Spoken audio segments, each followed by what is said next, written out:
درس بخاری شریف، به ثواب قدری شریف، به ثواب ناظره قرآن شریف، به ثواب نورانی قاعده شریف حکم یکسان داده شده. این تفاوت ندارد. اگر کتاب بالاتر را درس کردین ثواب زیادتر است، اگر کتاب پایانتر را درس کردین به او ثواب نباشد، ثوابش کمتر باشد، بلکه بنیاد است، ثواب به این زیادتر است. وقت خود را ضایع نکرده بعد که به من درس و تدریس خود فضلای محترم شما مداومت را اختیار کنید. حضرت ربیعه الرایی رحمه الله چی بفرماد؟ لا ينبغي لأحد عنده شيء من العلم ان يضيع نفسه. برای آن عالم اندکی از علم، حصه از علم بوده باشد، نباید که او وقت خود را ضایع کند. حضرت امام ابی یوسف رحمه الله چی توصیه بفرماد؟ العلم لا يعطيك بعضه حتى تعطيه كلك. علم یک حصه خود را برای شما نمیدهد تا زمانی که شما کاملا وقت خود را، فکر و ذهن خود را برای علم تسلیم نکنید. العلم لا يعطيك بعضه حتى تعطيه كلك. تمام فکر و ذهن و استعداد خود را به طرف علم نگردانید و علم به شما یک حصه خود را هم نمیدهد. حضرت ابن ابی حاتم رحمه الله قبلا هم به فضلای را یاد کردم و محدث بزرگ امام جرح و تعدیل چی ارشاد فرموده است؟ لا یستطاع العلم براحة الجسد. علم را حاصل نمی شود با راحت طلبی، به شکم پروری، به تن پروری، به آسایش طلبی. تکلیف و مهنت و زحمت و مشقت را اکابرین ما، بزرگان ما برداشت کردند و ما هم برداشت میکنیم. بعدا الله تعالی ان شاء الله امید است دروازه علم معرفت را و انشراح صدر را برای ما شما نصیب بفرماید. لا یستطاع العلم براحة الجسد. وقتی که تکلیف و زحمت را فضلای محترم متحمل میشین، الله تعالی فضیلت عظیم را و این سعادت بزرگ را برای شما نصیب فرموده و ان شاء الله نصیب میفرماید. حضرت نافع بن عبدالحارث رضی الله تعالی از طرف حضرت امیر المؤمنین عمر بن الخطاب رضی الله تعالی عنه در مکه مکرمه والی بودند، عامل بودند. فوق مکه در بین مکه و مدینه به نام عصفان، در آنجا حضرت نافع امرای امیر المؤمنین ملاقات کردند. امیر المؤمنین سوال کردند حضرت نافع من استعملت على اهل الوادی، شما اینجا آمدید جانشین خود امیر و والی سرزمین مکه کی را منتخب فرمودید؟ حضرت نافع رحمه الله رضی الله تعالی در جواب فرمود که ابن ابزا را جای خود گذاشتم. امیر المؤمنین بار دوم سوال فرمود من کیست ابن ابزا؟ ابن ابزا کیست؟ حضرت عبدالرحمن بن ابزا را جانشین خود گذاشته بود. ابن ابزا کیست؟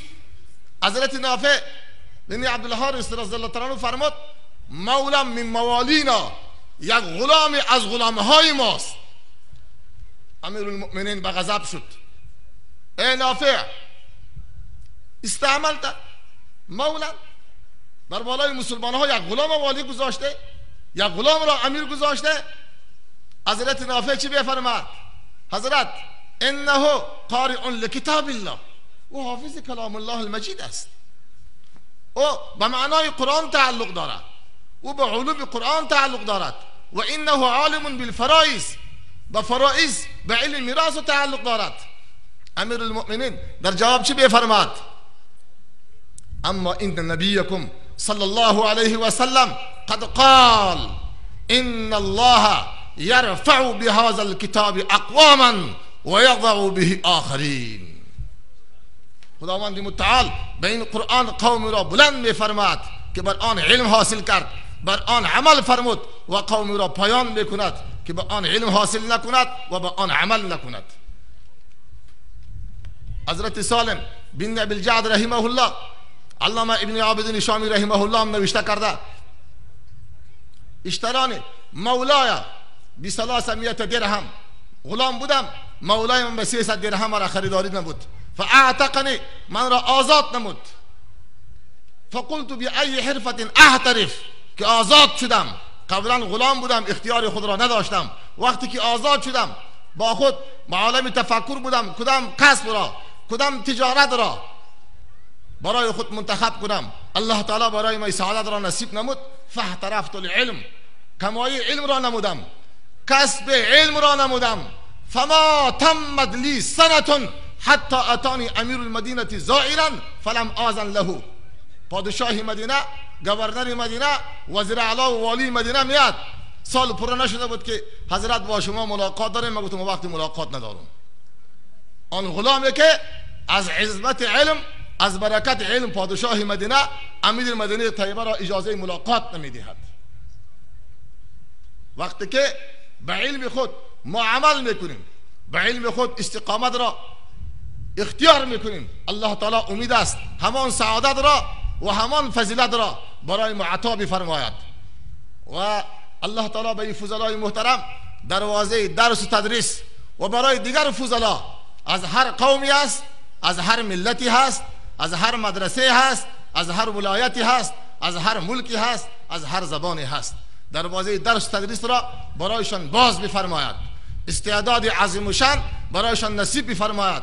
و او طلبه و فضلایی که از قوه حافظه شکایت دارند، الله تعالی قوه حافظه ابن حجر عسقلانی را برایشان عطا بفرماید، قوه حافظه حافظ بدرالدین عینی رحمه الله، قوه حافظه حافظ شمس الدین ذهبی رحمه الله، قوه حافظه امام بخاری و امام ترمذی رحمت الله علیه.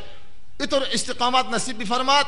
مانند امام احمد بن حنبل در بین محدثین جبل استقامت گفته شهرت داره. همونطور استقامت برای فضلای محترم، برای علمای محترم نصیب بفرماید. استغفر الله لی و لکم و لسائر المسلمین فاستغفروه انه هو الغفور الرحیم. از تمام مهمانان عزیز نگر ما اجازه میخواهیم، جای دیگر هم دعوت بودیم، نگر اونجا هم ان شاء الله